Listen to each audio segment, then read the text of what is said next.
Nalini Iyer was a journalist with a thirst for the unknown. She loved stories that sent shivers down your spine. One day, a mysterious letter arrived at her doorstep. It was from a remote village in Rajasthan called Rajmahal. The letter spoke of strange occurrences in the old Haveli there. It begged Nalini to come and uncover the truth. This is intriguing. I have to investigate. Nalini shared the letter with her adventurous friend, Rohan. Count me in. Let's get to the bottom of this. They packed their bags and set off on a journey to Rajmahal. The eve of Diwali was approaching and the air buzzed with anticipation. Little did they know that a thrilling adventure awaited them, an adventure filled with mystery and shadows. I can feel the excitement already. As their jeep rumbled towards the village, Nalini felt a shiver run down her spine. The setting sun cast an eerie glow on the landscape. They could almost feel the weight of unseen eyes watching their every move. Rajmahal was shrouded in an unsettling silence. The grand Haveli loomed over the village, its shadow stretching out like a dark secret. Upon reaching the village, they were greeted by Karan Singh Rathore. He was the current caretaker of the Haveli. Karan's eyes held a mixture of apprehension and hope. Welcome to Rajmahal. Please come in. He ushered them into the Haveli, his steps echoing in the silent courtyard. The air inside was thick with the scent of incense and something else. Something unidentifiable that sent a chill down Nalini's spine. The Haveli was a labyrinth of corridors and chambers. Each room seemed frozen in time. Dusty chandeliers hung from the high ceilings, their crystals no longer sparkling. Faded tapestries depicting scenes of valor and romance adorned the walls, their colors muted by time. It's like stepping into a forgotten era. As darkness enveloped the Haveli, Karan began his tale. This Haveli once belonged to Rani Lakshmi, a beautiful queen. Legend has it that she was tragically separated from her beloved. Her spirit, unable to find peace, now haunts these walls.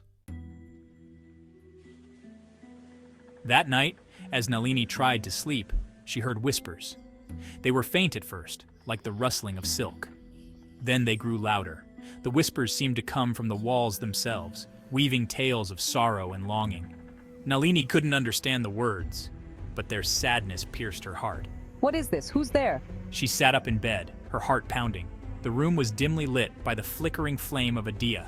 Shadows danced on the walls, taking on strange and eerie shapes. The whispers continued, swirling around her like a mournful wind. Determined to find the source, Nalini cautiously stepped out of bed. Rohan, fast asleep, was oblivious to her fear. I have to find out where this is coming from. Nalini tiptoed towards the sound, her bare feet sinking into the plush carpet. As she reached the far end of the room, the whispers abruptly stopped. The following day, Nalini and Rohan began their investigation. They explored the Haveli's dusty corners, searching for clues. Behind a hidden panel, they discovered a collection of old books and scrolls. The pages were brittle with age, but the elegant script spoke of a love story gone wrong. The scrolls told the tale of Rani Lakshmi and her forbidden love for a commoner. Their love was passionate, but deemed unsuitable by the royal court. This must be why her spirit can't find peace. The Rani's brother, blinded by rage and a lust for power, had her lover killed. Unable to bear the pain, Rani Lakshmi took her own life. As Nalini read the last words on the scroll, she felt a cold shiver run down her spine. The air grew heavy, as if the weight of the Rani's sorrow had descended upon them.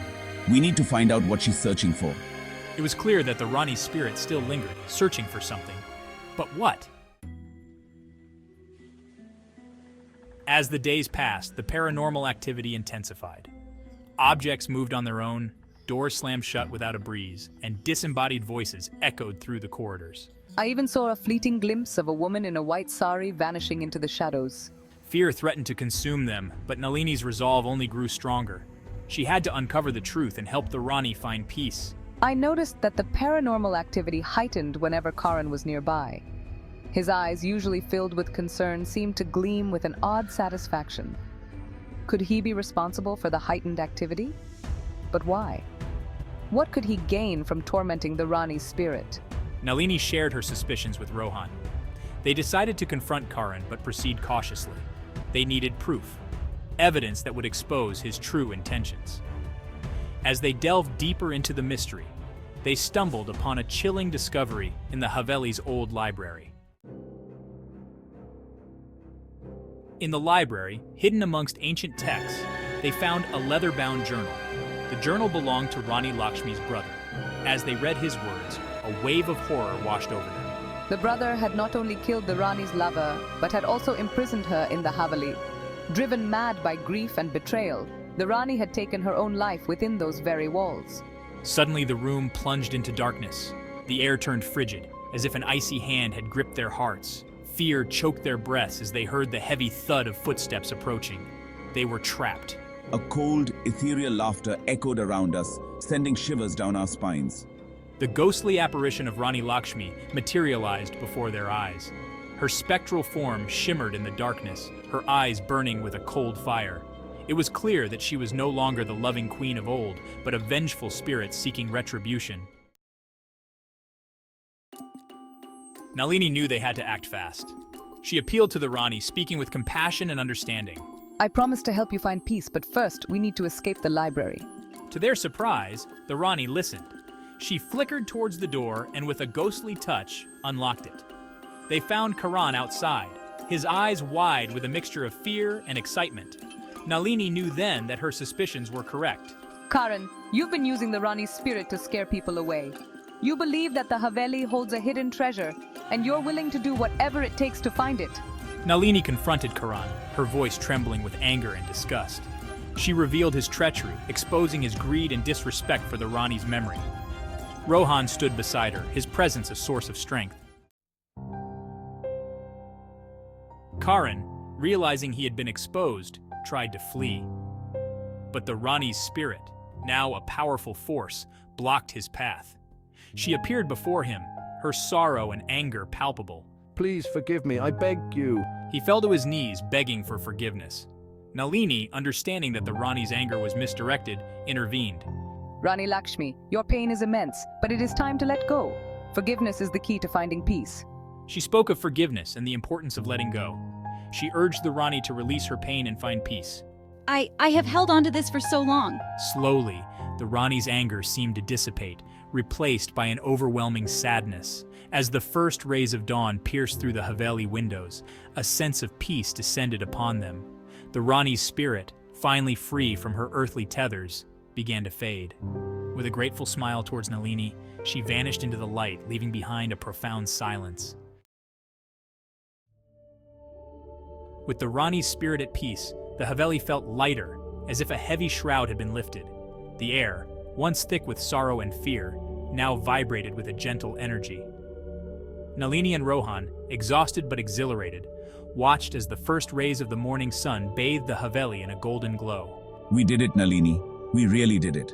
Yes, Rohan, it's a Diwali we will never forget. They had faced their fears, uncovered the truth, and ultimately helped a tormented soul find peace. As they prepared to leave Rajmahal, Nalini couldn't help but feel a sense of gratitude for the experience. It had tested her courage, challenged her beliefs, and ultimately enriched her spirit. This place, it will always be a part of me. They left the Haveli in the capable hands of the village elders, who promised to honor Rani Lakshmi's memory with respect and reverence. As they drove away, the Haveli loomed large in their rearview mirror, no longer a symbol of fear and sorrow, but a testament to love, loss, and the enduring power of the human spirit. Nalini and Rohan returned to their lives, forever changed by their experience at Rajmahal. The echoes of the Rani's story stayed with them, a constant reminder of the unseen forces that shape our world. I think I'm going to write a book about this, Rohan. The world needs to hear the Rani's story. That's a great idea, Nalini. Maybe it will help others see beyond the ordinary. Nalini, inspired by her encounter with the paranormal, decided to write a book about their experience. She hoped to share the Rani's story, and perhaps, in doing so, encourage others to look beyond the veil of the ordinary and embrace the mysteries that lie hidden in plain sight. The story of Rajmahal became a legend whispered on the winds, a tale passed down through generations. It served as a reminder that even in the darkest of times, hope and love can endure, transcending the boundaries of life and death. And sometimes, when the wind howled through the deserted corridors of the Haveli, those who listened closely could almost hear the faint strains of a mournful melody, a song of love lost and found, echoing through the ages. The echoes of Rajmahal lived on, not as a haunting reminder of tragedy and sorrow, but as a testament to the enduring power of the human spirit and the infinite mysteries that lie hidden within the heart of India.